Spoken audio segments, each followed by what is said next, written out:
So a few years ago, my supplement cupboard looked a bit like a pharmacy, and every shelf had some sort of like powder or capsule or gummy that some ad had talked me into getting. But this year, when money got a little bit tight, just the way it is right now, I sat down and I just added everything up, what I was spending on all of it, and it was a lot. So I did something a bit drastic. I stripped it right back and I asked myself one question. If someone took every supplement away from me and I could keep only three, which ones would I actually spend my money on? So every single marketing messaging is throwing a brand new supplement at you. Right now, it seems to be the Ozempic frenzy. Things like patches, pills, gummies, everyone is just hunting for the effect without stabbing themselves in the stomach, basically. But a lot of these fake Ozempic patches, pills, and gummies don't really work. So when my belt got tight, I just focused on cutting supplements right down and put that money into quality food instead. And also, I'm not a doctor. This is my own experience. Always check with them, before you try adding any supplements to your routine. So let's get started. And I want to cover this off early as well. There's something that no one is telling you who's selling a pill, because why would they? But there's not a single pill that lowers your insulin directly. Not one. This is because your pancreas releases insulin mostly in response to glucose. So the only way to bring that down is indirectly. You're going to lower the glucose load or make your body more sensitive to insulin. Food is what does that. A capsule can try its best, but it's just masking your nutrition. Even the drugs work indirectly. So metformin, it doesn't act on insulin itself. It mainly lowers the glucose that your liver releases and improves your insulin sensitivity, so your insulin falls as a result. Nothing actually targets insulin directly.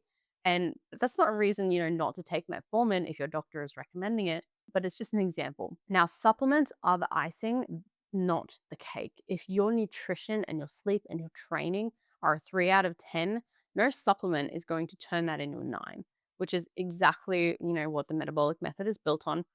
Food is the core lever here, and everything else is an addition. So these three things really have earned their spot for a reason. These three supplements, they either solve a real problem or they make it easier to stick to the things that actually work. Number one is going to be magnesium. I notice this most in my sleep. Magnesium is involved in hundreds of reactions in the body, but honest reason I'm on it is sleep and recovery. I will sleep deeper, I recover better between sessions. And this matters because bad sleep is going to spike cortisol, and high cortisol is going to drive cravings and it's going to make a deficit feel really miserable. If you sort your sleep out and stay consistent, you're going to be getting your goals are going to be becoming a lot easier. There's also some evidence behind it helping insulin sensitivity, but mostly if you are actually deficient. So it's not, a fat loss pill or anything. It just supports behaviors that fat loss drives. I usually take it at night. It's gentle in the stomach, and I take it in a gummy. It's very easy for me to take, and it's pretty cheap to get. Most people seem to be deficient in magnesium just because of the way that food is prepared these days. And so you often will have to supplement that. That's the same with vitamin D. A lot of people, really, unless you're an Aussie like me, where our sun is really harsh, quite low in vitamin D, especially with obviously the use of sunscreen, which you should be using. But the use of sunscreen can block that intake. And sitting inside a lot, so if you've got an inside job, usually vitamin D deficient. But I've had my levels checked and I'm fine, so I don't take it as a supplement. So next one is creatine. This is not just for men. It is going to help women drastically, and women really should be taking creatine. What it's going to do is help you hold and sort of build muscle and strength in your brain and just healthy aging and benefits. It is one of the most researched supplements in existence as well. We've got decades of data. And for fat loss, muscle is where your body is going to park a lot of its glucose. So the more muscle mass means your body handles carbs better, which means your insulin is going to sit lower, which is the whole game long term. We want lower insulin for fat burning. It's not a fat burner, but it's the thing that can help you build the muscle that makes fat loss easier. If you take 3 to 5 grams every day, timing doesn't really matter, just any time. It's also fairly affordable and it's going to be helping you a lot. And a quick one before I sort of get to the big supplement that I take. If the whole insulin and hormone angle is making things sort of click for you, I've got a free fat loss masterclass that walks through the 9 hormones that actually control fat loss and how to work with them instead of starving yourself, or having to take these fat burners that don't really work. So the link's in the description. It's free. Go watch it after this. Now, my number one supplement that I take is berberine. And you've probably seen it be called Nature's Ozempic. With that name, Nature's Ozempic, that is marketing. It's not really science. The comparison doesn't hold up when you get into the science. But just quickly, Ozempic is a GLP-1 drug that actually raises your insulin. It stimulates insulin release to pull your glucose down. So calling something that helps lower insulin, Nature's Ozempic, doesn't really make sense. It's a bit of a different mechanism entirely. So what berberine does is it switches on the enzyme called AMPK, which helps your body clear out glucose and lowers the amount that your liver is going to pump out. So it does improve how you handle blood sugar. Like I said, nothing actually lowers insulin, but it will do it as a result of other things. We've got human studies that have shown modest drops in fasting glucose, HbA1c, and fasting insulin, and modest weight loss, but only alongside diet and exercise. Like I said, never instead of it. My honest experience with this, when I first started, berberine helped me kill those really brutal sugar cravings while my body was adjusting. Every single time I sort of fall off my diet a bit, or I go on holiday and I come back and I'm really craving sweet things, I will reach for the berberine again.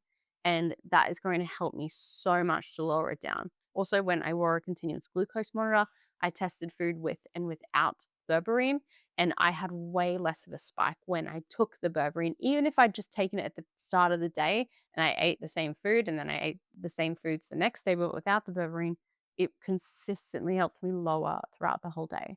Now, berberine can upset some people's stomachs and it can interact with medications, including metformin or blood pressure or blood sugar medications. My dad did this. He didn't tell me that he was going to start taking berberine. I was just talking to him about it. And I said to him, I was like, if you do take it, be very careful because you're on statins.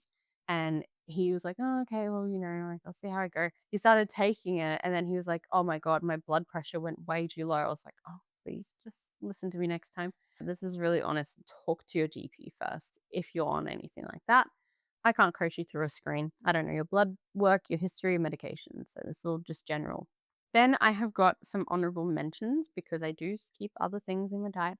Protein powder. So I will take this when I'm in a build or like a maintenance phase. And I don't really think of this as a supplement. It's more just food. It's an easy way to hit your protein for the day. It's not magic. If you're already getting enough protein from food, you don't need it.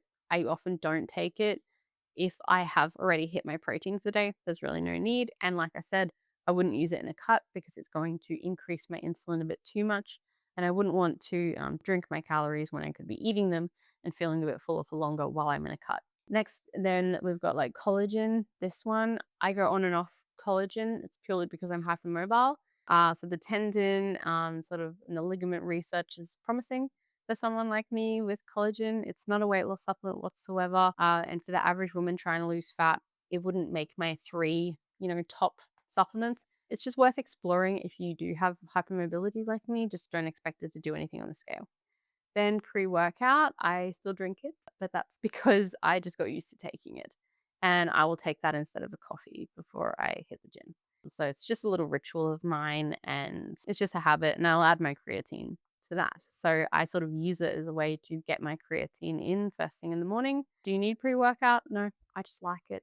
I think as well, if a blood test shows things like you're low in vitamin D, obviously take vitamin D. So you might have noticed what isn't on this list. There's no greens powders. There's no detox teas. There's no fat burners. There's no metabolism, gummies or whatever. There's no $120 hormone balancing powder or whatever. On the fat burners specifically, most of them are just caffeine and green tea extract. So if you want to have a fat burner, just buy some green tea or some yerba mate, or a cup of coffee usually does the same job, especially if you are just having it black. What actually burns body fat is going to be lowering your insulin with food and a bit of a calorie deficit. There's no thermogenic pill that's going to force your body into fat burning unless you are taking a steroid. And I would rather spend my money on a good steak and a gym membership than another sort of trendy protein powder. I buy a very cheap protein that actually tastes really good from a company called Bulk Nutrients. Not sponsored, but they're a Tasmanian company.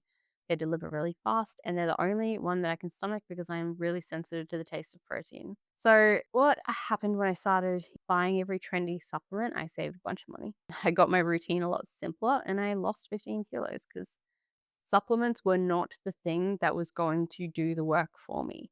So if you're going to be spending your money anywhere, spend it on real food first.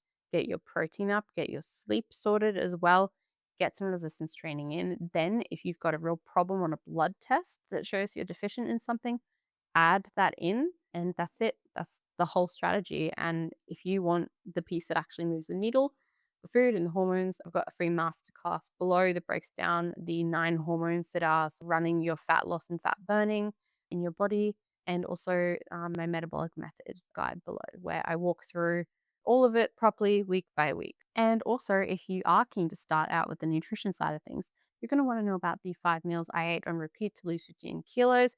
You'll find a link up on the screen, and I will see you over there.